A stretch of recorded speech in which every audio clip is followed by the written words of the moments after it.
gets me every time.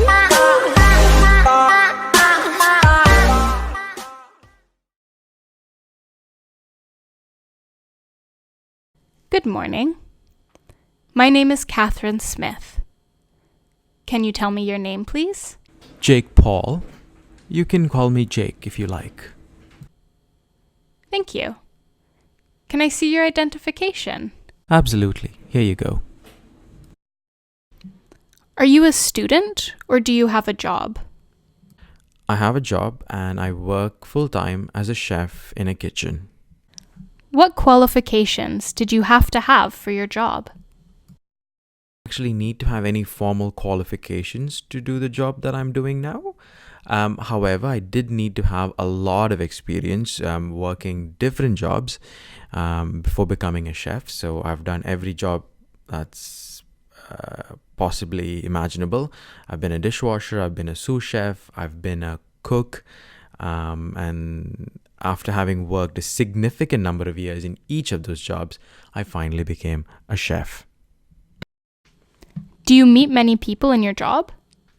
A lot of people as part of my job because I work with people in a kitchen and we work very closely with each other. I also meet some of the clients in who I serve. So, for example, if a client is not happy with the dish or if they are happy with the dish, it's someone I would speak to get to know about their problem or receive a compliment and so on. Now let's talk about clothes. What kind of clothes do you wear for work? There isn't an actual dress code that I wear for work.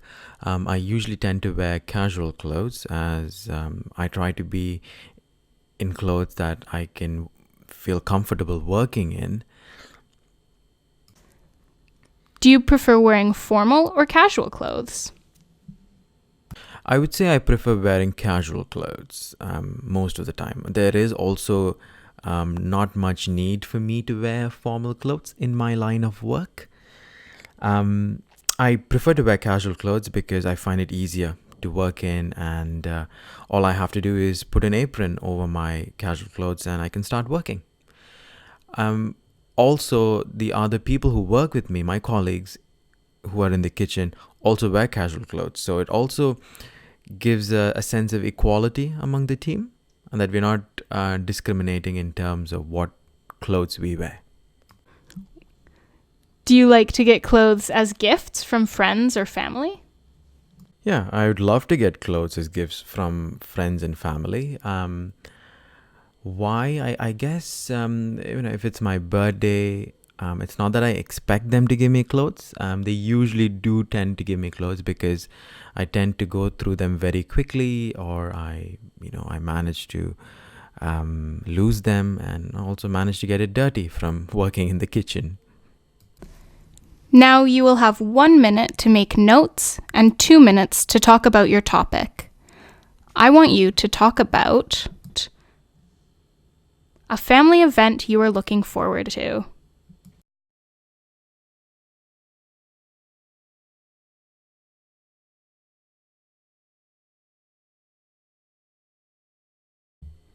A family event that I'm most looking forward to is my own birthday. It's not the fact it's my own birthday, but it's in my family, birthdays are also a sort of family reunion. It's an excuse for the whole family to meet up and see each other there whom they haven't seen in a long time. And in my family, my birthday is that kind of family reunion as well. So it's going to be held in my hometown and in the city where I live, and hopefully we've planned it in such a way where all our relatives who are living in different countries are able to come and visit our home during that time. The actual event itself isn't very grand. We don't usually tend to do a lot of things, but what we do is cook a lot of food. And because food is something that brings the whole family together. And yeah, there's lots of food. We invite any and all relatives. We also invite our neighbors to take part in our family reunion. There's also going to be gifts because it's going to be my birthday, and it's not that I expect to get gifts, but I will have them. I'm looking forward to this event because I haven't seen my family in a long time. I've spent my birthdays um, in another country, abroad, where I study. And now it's a chance for me to see everyone again, to catch up with what everyone's doing, where they are living at the moment, and what's changed in their lives. I think it's also going to be a time when people are going to look back and be a bit nostalgic about, how things were in the past and how things are changing now. There's going to be a lot of talk of politics. There's also going to be a lot of disputes and arguments, and I'm just definitely not looking forward to those. Thank you. Does your family often have special events? I think our family now has less special events than they did in the past, predominantly because people are living in different countries now. But yes, on and off is what I would say. Now, in this part, I want to ask you some questions in general. Let's talk about family celebrations. What type of special occasions are generally celebrated in your country? The kind of special occasions that are celebrated in my country generally are festivals and religious public holidays. In India, there are many religions, there are many different states, and so each state has its own sort of culture and identity.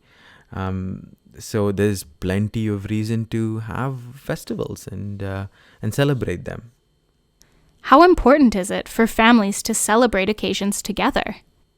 I think it's very important for families to celebrate occasions together because it brings a sense of togetherness in the family. It's also a reason, to cook some good food, to cook some special food that people don't usually eat on normal days of the year or typical days of the year. I think it sort of bridges the gap between the young generation and the older generation. We get to talk about what's changed in our culture. There are a lot of different programs on TV that we can see, so that are only broadcast on those special occasions. So there's plenty of things to do. Are family occasions as important today as they were for former generations?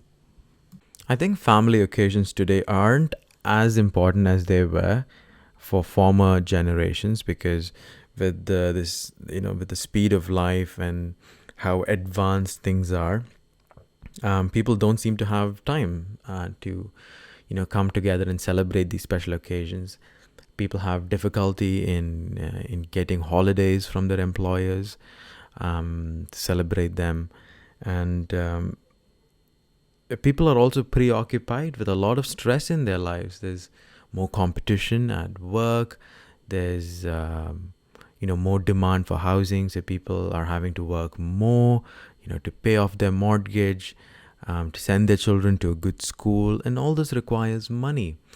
And so things like occasions where people would have to spend a lot of money to celebrate a party or to host one is usually forgotten and not at the top of the list for most people to do. Let's think about any recent social changes in your country. How has the role of elderly people in the family changed in recent times? I think the role of elderly people in families today has changed a lot. In the past, people looked up to elderly people as a sort of role model, as a person who they could get some advice from.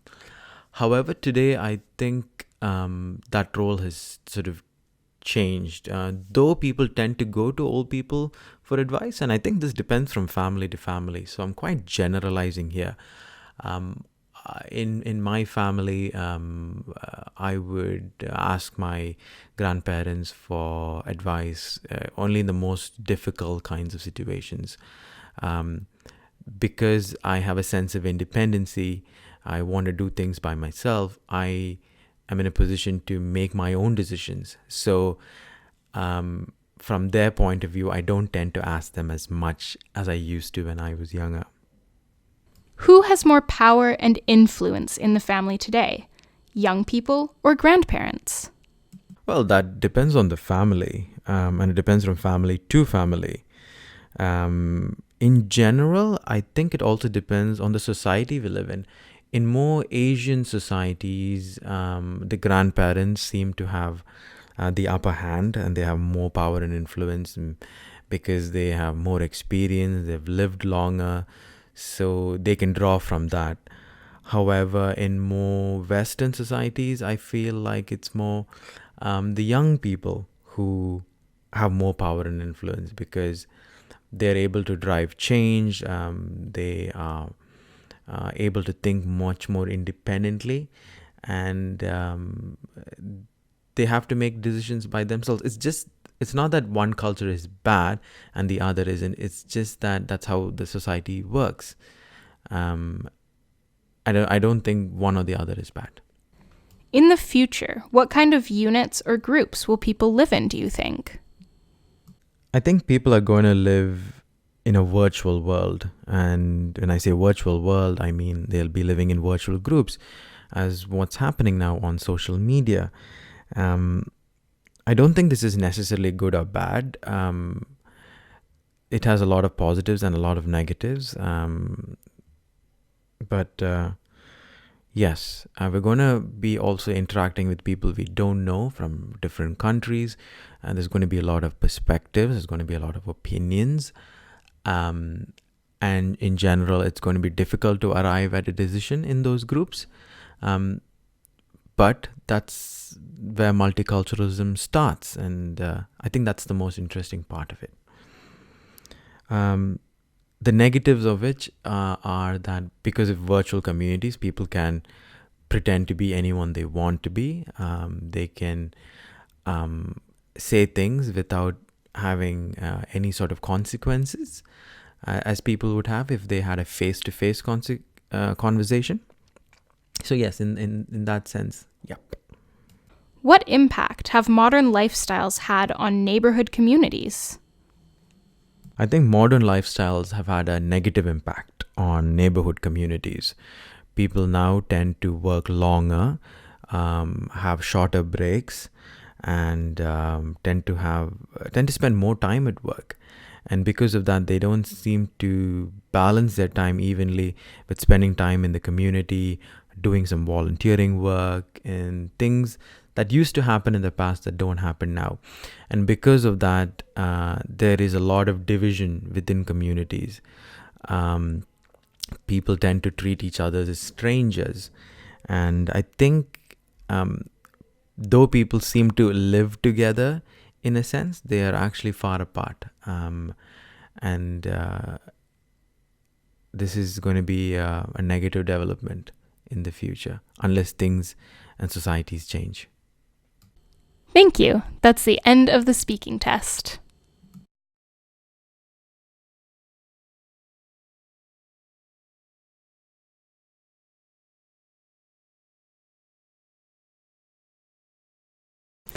Good morning.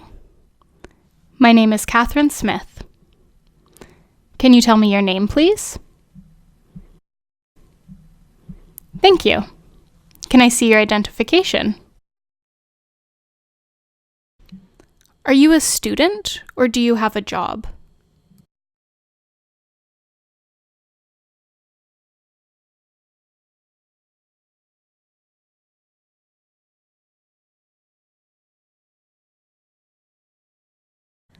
What qualifications did you have to have for your job?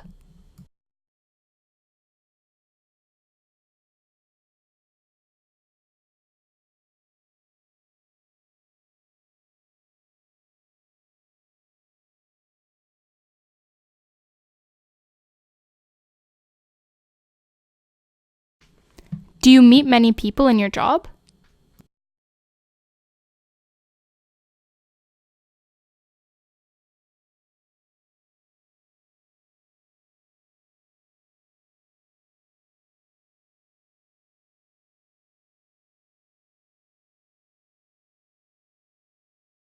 Now let's talk about clothes. What kind of clothes do you wear for work?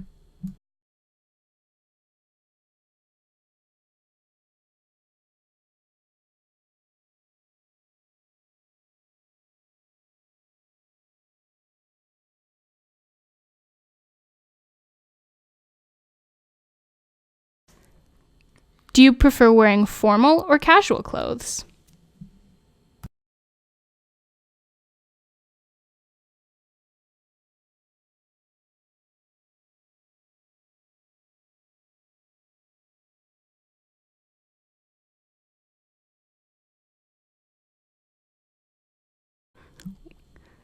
Do you like to get clothes as gifts from friends or family?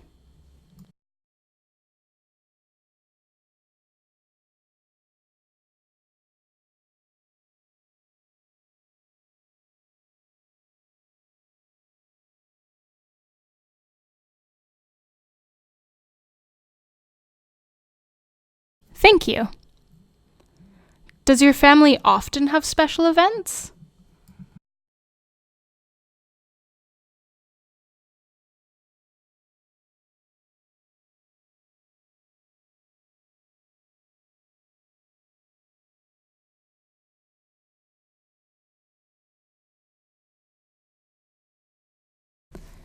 Now you will have 1 minute to make notes and 2 minutes to talk about your topic. I want you to talk about a family event you are looking forward to.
Now, in this part, I want to ask you some questions in general. Let's talk about family celebrations. What type of special occasions are generally celebrated in your country?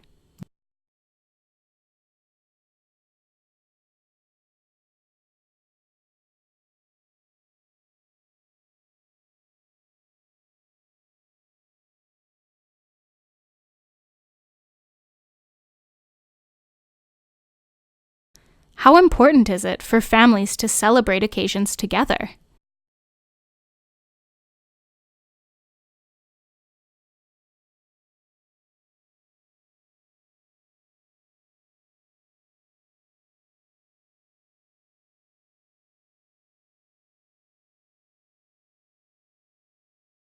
Are family occasions as important today as they were for former generations?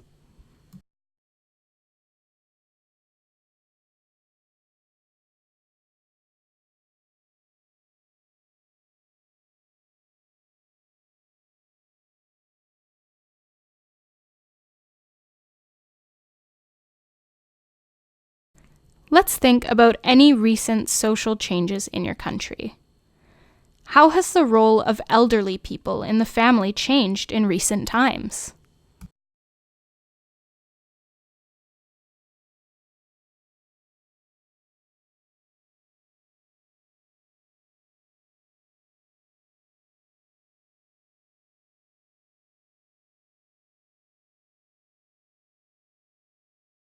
Who has more power and influence in the family today, young people or grandparents?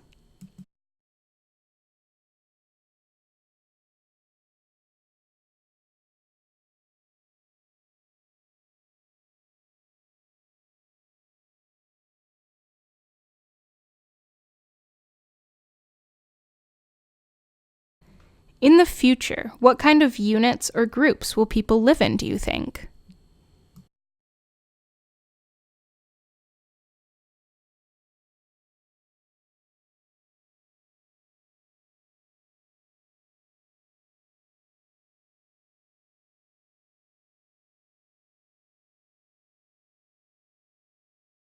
What impact have modern lifestyles had on neighborhood communities? Thank you. That's the end of the speaking test.